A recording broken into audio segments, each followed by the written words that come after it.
Hello दोस्तों, नमस्कार। सभी को राम राम। जेके एजुकेशन चैनल पर आप सभी का स्वागत है, अभिनंदन है। मैं आपके साथ जगदीश कुमार बाना जेके एजुकेशन चैनल पर ऑनलाइन प्लेटफॉर्म पर हाजिर हूँ। दोस्तों, हम 10th क्लास की गणित का अध्याय नंबर 3 जो है दो स्वरों वाले रैखिक समीकरण, उसकी प्रश्नावली 3.3 को आज हल करेंगे, सॉल्यूशन करेंगे।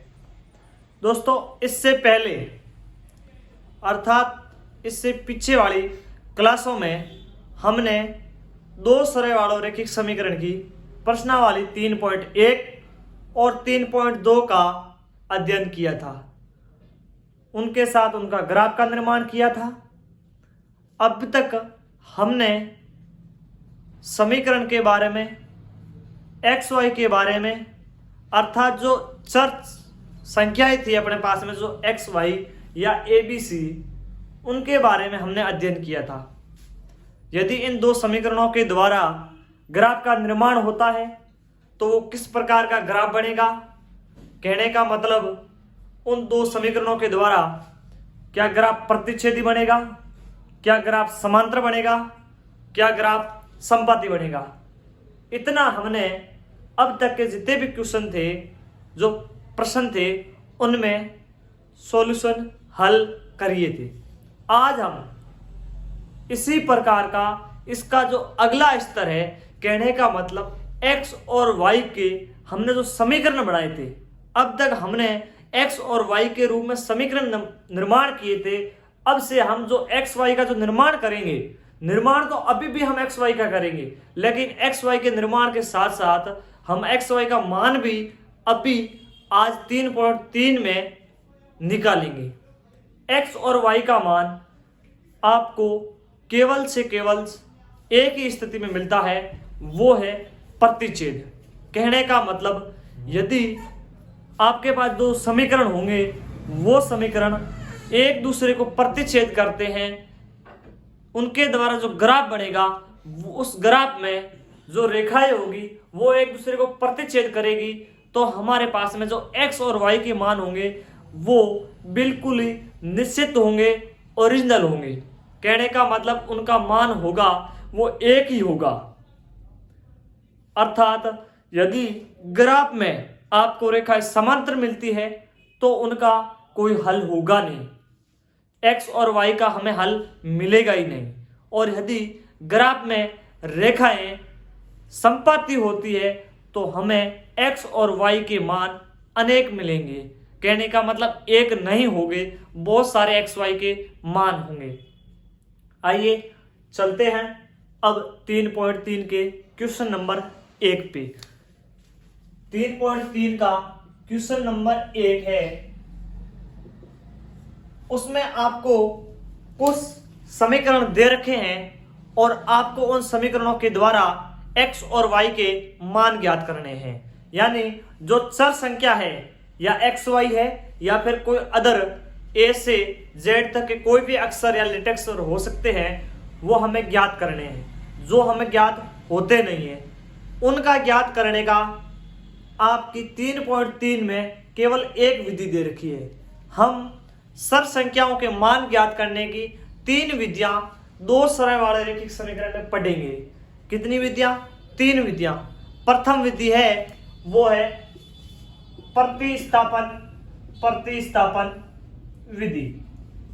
प्रतिस्थापन विधि जो हम 3.3 में अध्ययन करने वाले हैं या पढ़ने वाले हैं। उसके बाद दूसरी विधि आती है, उसका नाम है विलोपन विधि। विलोपन विधि ये विधि है जो हम इससे अगली प्रश्नावली 3.4 में हम पढ़ेंगे। उसके बाद में आती है वज्र गुणन विधि। वज्र गुणन विधि ये विधि हम उससे भी आगे यानी 3.5 में पढ़ेंगे और 3.6 के अंदर हम इन तीनों विधियों का साथ में अध्ययन करेंगे और हमें यह भी पता लगाना होगा इन तीनों विधि में से सबसे अच्छी या सबसे सरल विधि कौन सी है। तो आज चलते हैं प्रतिस्थापन विधि पर। प्रतिस्थापन विधि का मतलब यही है इस एक की जगह पर दूसरे को रखना, प्रतिस्थापना करना, या प्रति जगह पर एक स्थान से दूसरी जगह पर किसी को मान को रख देना। आपके पास में समीकरण के अंदर दो समीकरण होते हैं, समीकरण 1 और 2। उनमें दोनों के अंदर आपको एक्स वाई या किसी भी अन्य केवल दो चर मिलेंगे जिनके आपको मान ज्ञात करने होंगे। कहने का मतलब एक समीकरण का एक का मान उठाकर दूसरे के अंदर रख देंगे तो अपने पास में दूसरे का मान आ जाएगा, और जो दूसरे का मान आएगा वो हम प्रथम में रख देंगे तो अपने पास प्रथम का मान आ जाएगा। ये प्रतिस्थापन विधि कहलाती है। यानी x का मान y के पदों में रखना, y का मान x के पदों में रखना प्रतिस्थापन विधि कहलाती है। आइए अब करते हैं हम क्वेश्चन 3.3 है। इस यूनिट के अंदर केवल हम प्रतिस्थापन विधि से ही क्वेश्चन करेंगे। कहने का मतलब आपको प्रतिस्थापन विधि ही पढ़ाई जा रही है। चलते हैं क्वेश्चन नंबर 1 में। क्वेश्चन नंबर 1 क्या है आपके पास में कि निम्नलिखित समीकरणों को प्रतिस्थापन विधि से हल कीजिए। जो आपको नीचे समीकरण दिए गए हैं, पॉइंट के रूप में दो समीकरण दे रखे हैं, उनको आपको प्रतिस्थापन विधि द्वारा हल करना है। तो क्वेश्चन नंबर 1 का जो प्रथम पॉइंट है, क्वेश्चन नंबर 1 का जो आपके पास में प्रथम पॉइंट है वो पॉइंट है x प्लस वाई बराबर 14 और x माइनस वाई बराबर 4, इतना ही दे रखा है। और कहा है जो x और y है दोनों के अंदर उनके आपको क्या करने हैं, मान ज्ञात करने हैं कि x का मान कितना आएगा, y का मान कितना आएगा। अब देखो हमने इससे पिछली क्लास में अर्थात जो पिछली जो अध्ययन पढ़ा था, जो प्रश्नावली 3.2 पढ़ी थी, उसमें हमने ए बी अनुपात निकाले थे कि A1/A2, B1/B2 और C1/C2। उनके द्वारा हमने पता लगाया था क्या जो समीकरण आपको दे रखे होंगे उन समीकरणों के हल कितने होंगे और उन समीकरणों द्वारा ग्राफ का निर्माण कैसा होगा। तो यदि हम यहाँ से A1 और A2 के मान देखते हैं, अपने दिमाग से निकालते हैं कि क्या आ सकता है। A1 होता है वो x का गुणांक होता है और B1 होता है वो y का गुणांक है। तो कहने का मतलब यहाँ से अपने पास में A1 और A2 बराबर नहीं है B1/B2, क्योंकि इनका तो मान 1 आ जाएगा लेकिन इनका मान -1 आएगा जो कि बराबर नहीं होगा। तो जो आपको प्रथम पॉइंट दे रखे हैं उसके अंदर दोनों समीकरण है, उनका केवल एक हल होगा। कितना हल होगा, एक हल होगा, केवल से केवल एक हल होगा। तो आइए चलते हैं हल पे। हल पे आपको प्रतिस्थापन विधि से आपको ये बात लिखनी है कि आप कौन सी विधि को यूज कर रहे हैं। प्रतिस्थापन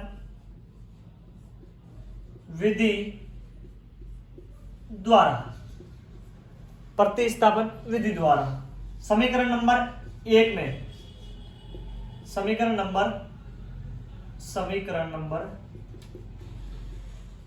1 में, समीकरण 1 देखिए क्या है अपने पास में, x प्लस वाई बराबर 14।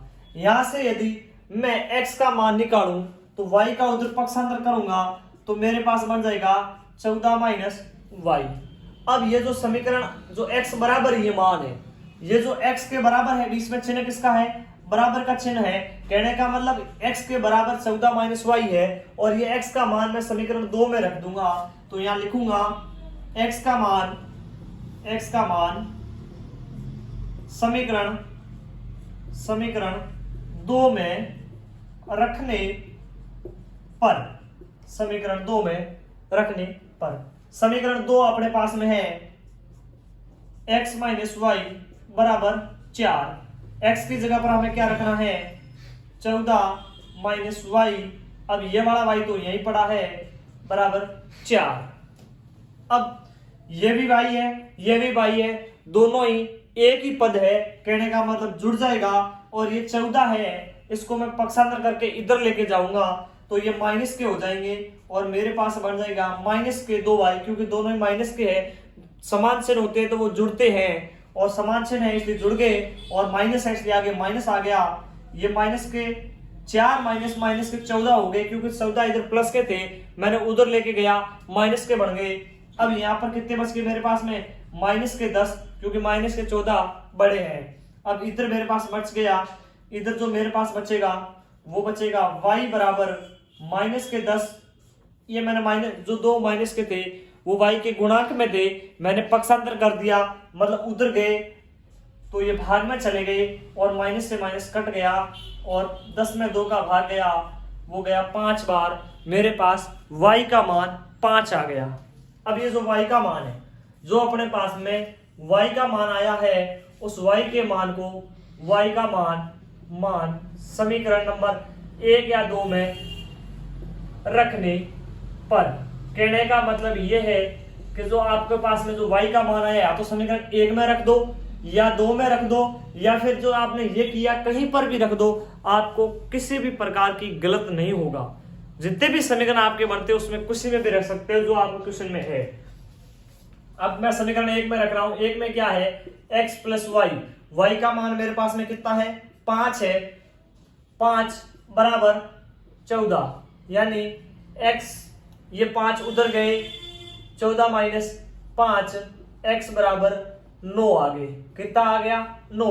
हमें क्वेश्चन में क्या दे रखा था, क्वेश्चन में x और y के जो समीकरण हैं उनके मान ज्ञात करने थे, और कौन सी विधि से करने थे दोस्तों, प्रतिस्थापन विधि से।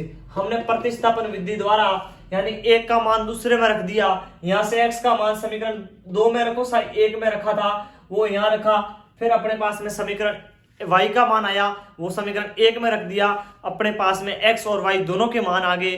अतः यहां नीचे लिख देंगे, अतः x बराबर 9 तथा y बराबर 5, अपने पास में ये दोनों मान आ चुके हैं। अब चलते हैं इसी प्रकार का पॉइंट दूसरा, जिसके अंदर समीकरण कुछ अलग दे रखे हैं। कहने का मतलब जो चर है वो अल्फा बीटा के रूप में दे रखे हैं, यानी एक्स वाई ना दे रखे, क्या दे रखे हैं, h और t के रूप में दे रखे हैं। s और t दे रखा है, तो s और t के बारे में समझते हैं। वही इसी प्रकार के जिस प्रकार से हमने एक्स वाई किया है वैसे ही उनको करना है, उनमें कुछ अलग नहीं है। बस ये पता लगाना है कि वहां से कंडीशन क्या बनते, समीकरण 2 अपने पास में क्या बनेगा, क्योंकि जो आपको जो अगला पॉइंट है वो भिन्न के रूप में दे रखा है, कुछ अलग दे रखा है। Point number 2, x minus S minus T बराबर 3, समीकरण नंबर 1। समीकरण नंबर 2 है s बटा 3 प्लस t बटा 2 बराबर 6, समीकरण नंबर 2। ये 5 नहीं है, h है। अब जो आपके पास में दूसरा पॉइंट है उसी को भी किससे करना है, प्रतिस्थापन विधि से करना है। कौन सी विधि, प्रतिस्थापन विधि से। तो हल प्रतिस्थापन विधि से हल करने पर या करने पर कुछ भी लिखो, आपकी चॉइस है। इसको हम प्रतिस्थापन विधि से हल कर लेते हैं। जैसे हमने जो प्रथम पॉइंट में किया था, x का मान y के पदों में रखा था, उसी प्रकार यहां पर h या t किसी का भी, या s का रख दो या t का रख दो, किसी एक का मान दूसरे के पदों में व्यक्त कर दीजिए।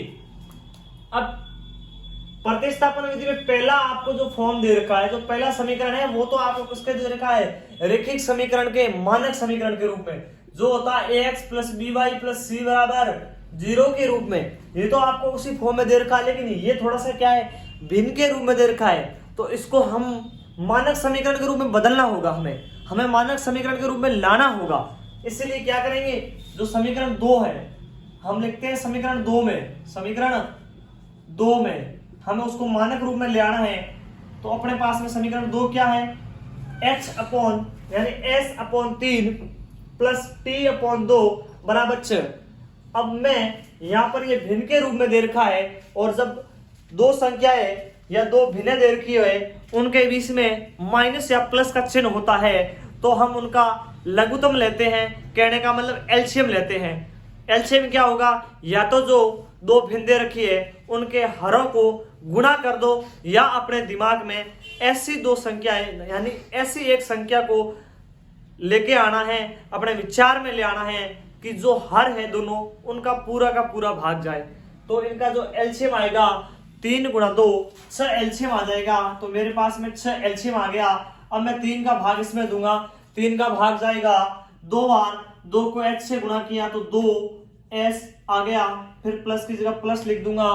फिर अगला है 2 का भाग 6 में दूंगा, 3 बार जाएगा, 3 को t से मल्टीप्लाई कर दूंगा, 3t बन जाएगा बराबर 6 है, उसको उतार दो।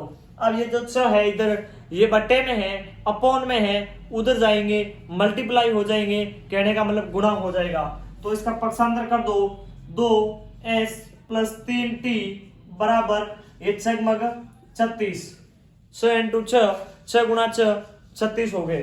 अब अपने पास जो समीकरण बना है वो ax plus by plus c बराबर 0 के फॉर्म में जो हमारे पास में रैखिक समीकरण का मानक रूप होता है यह हमें प्राप्त हो गया। तो अब आइए चलते हैं s और t के मान ज्ञात करते हैं। यदि मैं समीकरण 1 से मैं s का मान रख दूं तो समीकरण 1 में देखो, समीकरण 1 में अब देखो समीकरण 1 क्या है अपने पास, एक अपने पास में है s माइनस टी बराबर 3।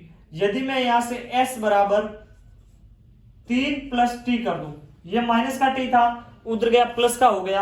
अब ये s बराबर मान आ रहा है, यदि इस s का मान मैं जो अपने पास में समीकरण ये 3 बना है जो नया रूप दिया है जिसको मानक रूप में, ये वैसा ही समीकरण 2 का ही रूप है, ये कुछ अलग नहीं है, कहने का मतलब तीसरा समीकरण नहीं है, ये समीकरण 2 का ही मानक रूप में बदला है। जो रैखिक समीकरण का व्यापक रूप होता है उसको हमने यहां बदला है।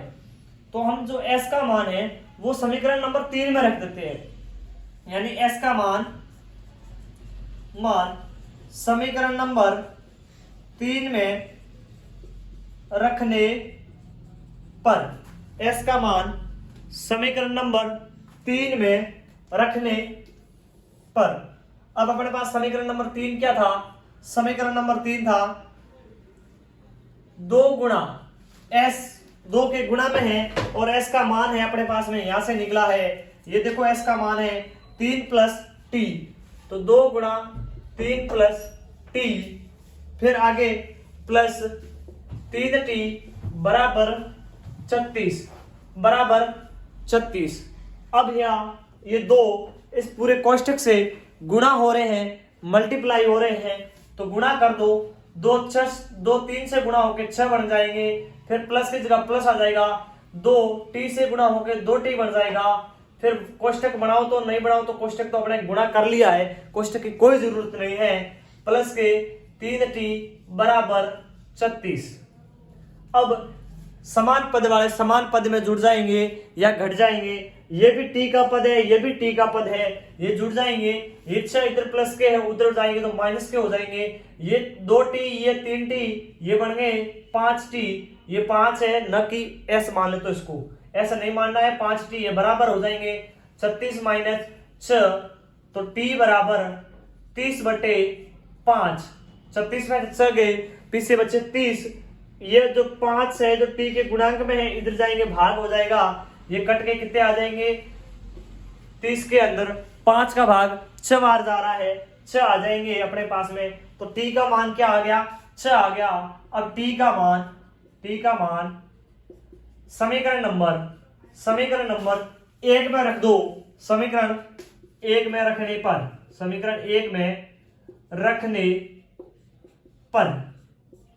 समीकरण 1 अपने पास में क्या है s माइनस टी बराबर 3, तो अपने पास में s का मान हमें पता नहीं है, t का मान हमने निकाल लिया 6 है बराबर 3 है, ये 6 उधर जाएंगे तो प्लस के बन जाएंगे और h बराबर 3 प्लस 6 यानी 9 आ गया। अतः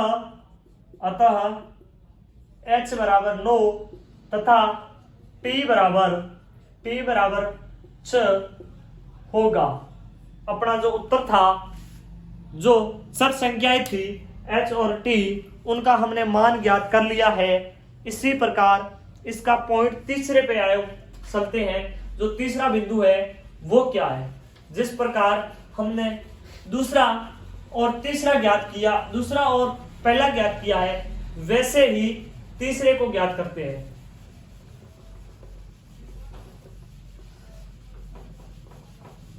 पॉइंट नंबर तीसरा देखो एक बार।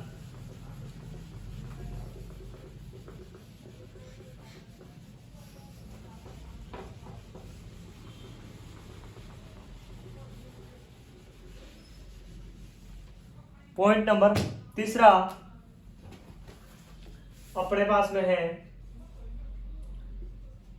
3x माइनस वाई बराबर 3, समीकरण नंबर 1, 9x माइनस 3y बराबर 9, समीकरण नंबर 2। ये दो आपको समीकरण दे रखे हैं और x और y के जैसे पहले ज्ञात किए थे वैसे ही अब हमें x और y के मान प्रतिस्थापन विधि द्वारा ज्ञात करने हैं। हल प्रतिस्थापन विधि द्वारा, प्रतिस्थापन विधि द्वारा हल क्या हो जाएंगे अपने पास में? हल होगा समीकरण नंबर 1 में, समीकरण नंबर 1 में यदि मैं y का मान निकालूं या फिर x का मान निकालूं, किसी एक का मान रखकर दूसरे में रख दीजिए। यदि मैं वहां से x का मान निकालता हूं तो मेरे पास बन जाएगा 3x बराबर 3 प्लस वाई, यानी ये y इधर माइनस का है उधर जाएगा प्लस का बन जाएगा। अब मुझे x को अलग लेना है तो 3 प्लस वाई बट्टे 3। ये जो 3 गुणांक में थे वो भाग में चले गए। अब मेरे पास में x का मान आ गया। अब इस x का मान समीकरण नंबर 2 में रखने पर, जो समीकरण नंबर 2 है आपके पास में, उसमें यदि हम x का मान रख देंगे तो अपने पास में y का मान आ जाएगा। यदि y का मान आ जाएगा तो y का मान हम फिर वापस समीकरण नंबर 1 में रख देंगे, जिससे अपने पास में वापस x का मान प्राप्त हो जाएगा। इसे ही प्रतिस्थापन विधि कहते हैं। तो चलो आओ इस तीसरे का x का मान समीकरण 2 में रखते हैं। समीकरण 2 अपने पास में है 9x, यानी x का मान रखना है 3 प्लस वाई बट्टे 3, फिर माइनस की जगह माइनस उतारो, गुणा y की जगह y उतारना है क्योंकि y का मान हमें पता नहीं अभी तक, बराबर 9। ये 9 है वो गुणा हो रहे हैं तो ये 3 से कट जाएंगे और 3 बढ़ जाएंगे। अब ये जो 3 है, यहाँ जो 3 बच्चे हैं वो 3 अंदर कोष्टक वाली संख्या से गुणा होगा तो 3 पहले 3 से गुणा होके 9 बन जाएगा, y से गुणा होके 3y बढ़ जाएगा। ये 3y इधर पहले से ही है और इधर 9 आ जाएंगे। अब देखो ये 3y प्लस के हैं, एक 3y माइनस के हैं, दोनों ही बराबर हैं यानी कट जाएंगे। एक माइनस का है एक प्लस का है, क्या होगा? कट जाएगा और अपने पास में आ जाएगा 9 बराबर 9। अब दोस्तों आपको सीखने को एक नई बात मिलेगी। हमने एक चर का मान दूसरे चर के पदों में रखा, लेकिन अपने पास में जिस चर के पदों में रखा था वो चर आप ही गायब हो गया। कहने का मतलब कट गया, 0 के बराबर आ गया।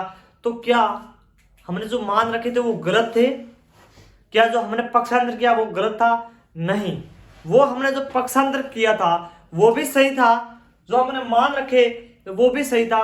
लेकिन जो आपको दो समीकरण दे रखे हैं, जो 3x माइनस वाई बराबर 3 और 9x माइनस 3y बराबर 9, ये जो समीकरण है ना, ये समीकरण एक दूसरे के समांतरण है। इनके द्वारा जो ग्राफ बनेगा वो समांतर बनेगा। यहाँ इसके देखो a1/a2 और b1/b2 के मान निकालते हैं तो इसका 3/9 यानी 1/3 आ गया, प्लस का ये माइनस का ये भी माइनस माइनस कट जाएगा, 1/3 इसका भी आ जाएगा और इसका भी 1/3, यानी a b c तीनों के मान बराबर आ रहे हैं। इनके अनुपातों का मान बराबर आ रहे हैं, यानी जो इनके द्वारा जो ग्राफ बनेगा वो ग्राफ समांतर होगा, और समांतर ग्राफ बढ़ता है तो उसका कोई हल नहीं होता है, यानी उसका कोई हल नहीं होगा। इसलिए ये क्या आ रहे हैं, 9 के बराबर आ रहे हैं। या x का मान 0 रखेंगे तो यहां से आपके पास में y का पक्षांतर कर दो तो अपने पास में y के पदों में आ जाएगा। यदि x का मान 1 रखेंगे तो y का मान 0 आ जाएगा, मतलब कुछ भी अलग आएगा, आपके पास में इसका हल नहीं होगा। अतः आपको यहां नीचे लिखना है, अतः इन दो समीकरणों द्वारा, अतः ये दोनों समीकरण जो हमें दिए गए हैं, ये दोनों समीकरण असंगत है। कैसे है? असंगत है, हमने ये कल पढ़ा था, असंगत है, इनके कोई हल नहीं है, इनके कोई हल नहीं है, नहीं है। अतः x और y का मान निर्धारित नहीं है, निर्धारित नहीं है, यानी x और y का मान हर बार कुछ अलग आएगा। आप कुछ अलग रखोगे अलग निकलेगा, अलग रखोगे दूसरा आएगा। तो इसलिए आपके पास में जो समीकरण है वो कैसे है? असंगत है, उनका कोई हल नहीं होते। अब पॉइंट अपना तीसरा हो गया है। अब पॉइंट नंबर चौथा, पॉइंट नंबर चौथे की ओर चलते हैं। आइए, पॉइंट नंबर 4 क्या है अपने पास में?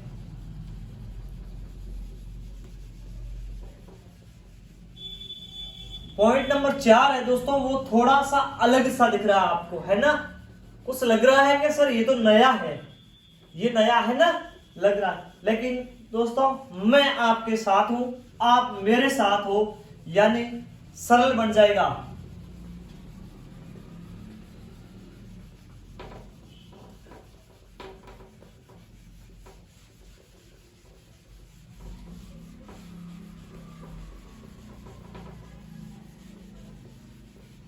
पॉइंट नंबर चौथा देखें।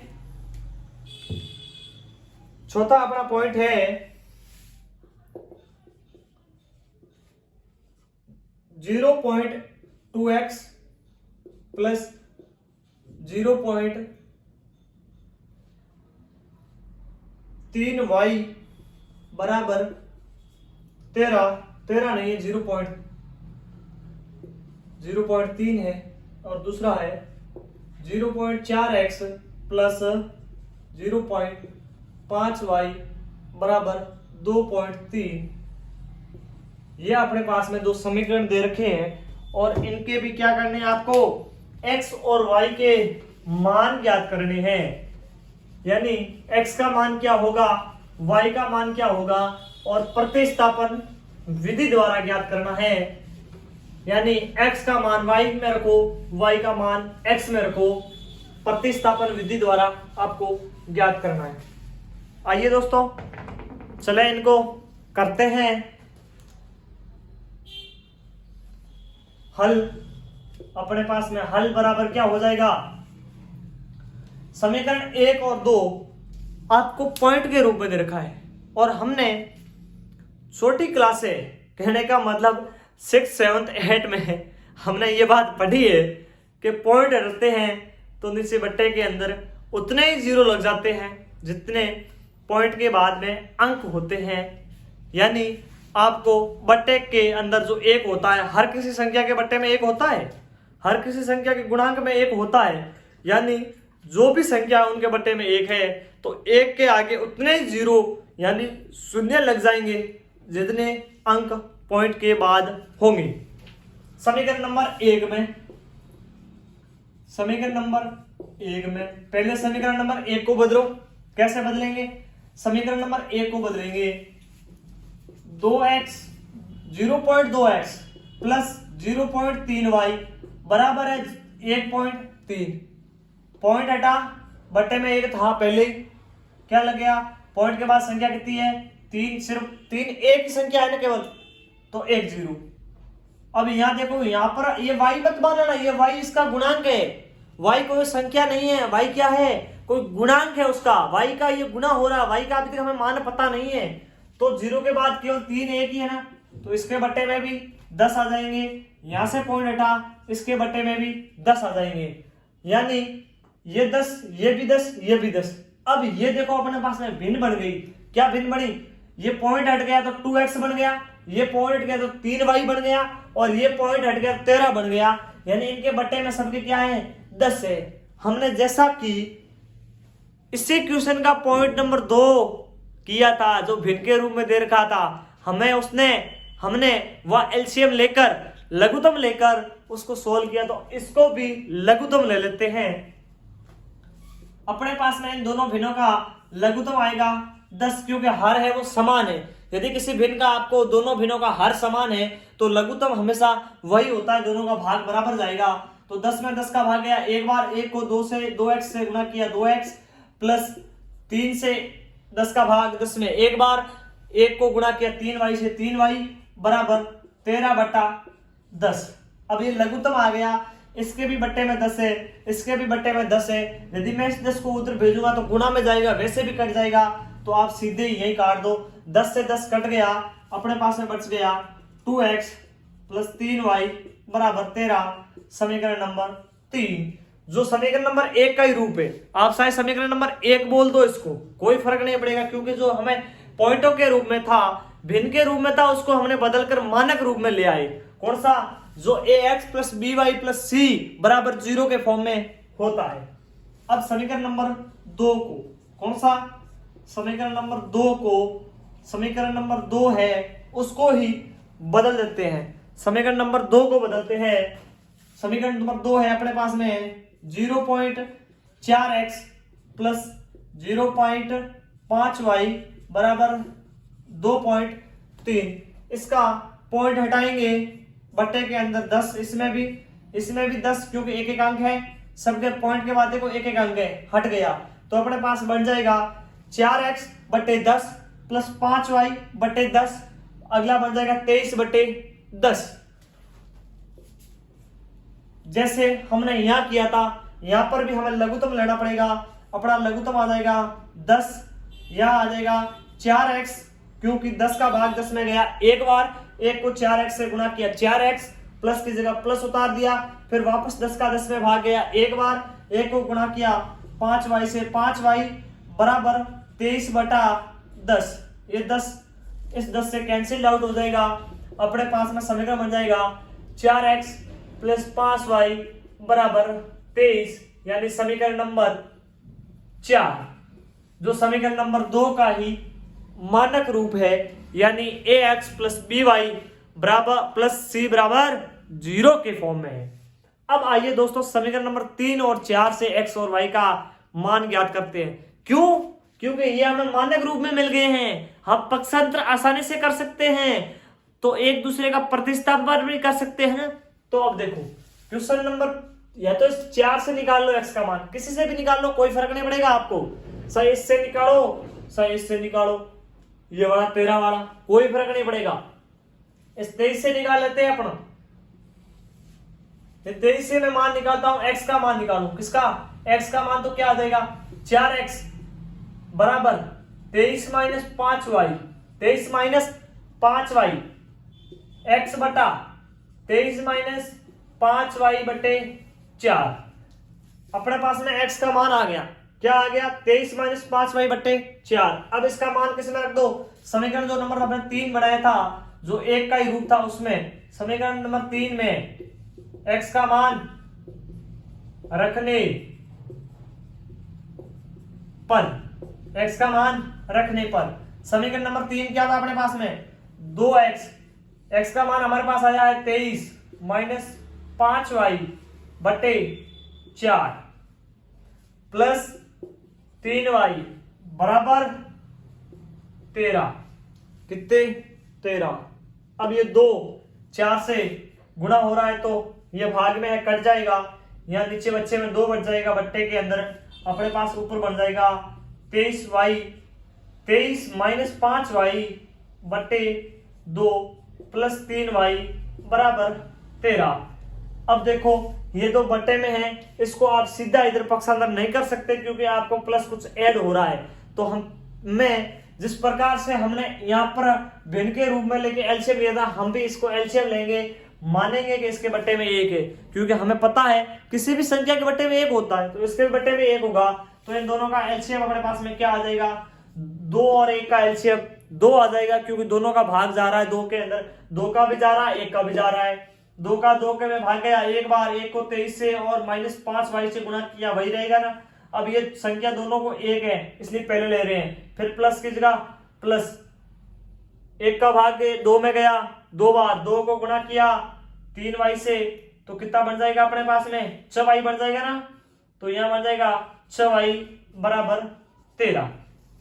अब ये दो सीधे इससे गुणा हो जाएंगे, पक्षांतर कर देंगे, अपने पास बन जाएगा 23y, ये 23, ये 5y माइनस के है, ये 6y प्लस के है, यानी 6y बड़े हैं, तो अपने पास 1 बच जाएगा प्लस का y, और ये उधर गए तो कितने बन गए, ये 2 इस 13 से गुणा होके 26 बन गए ना, 26 बन गए ना।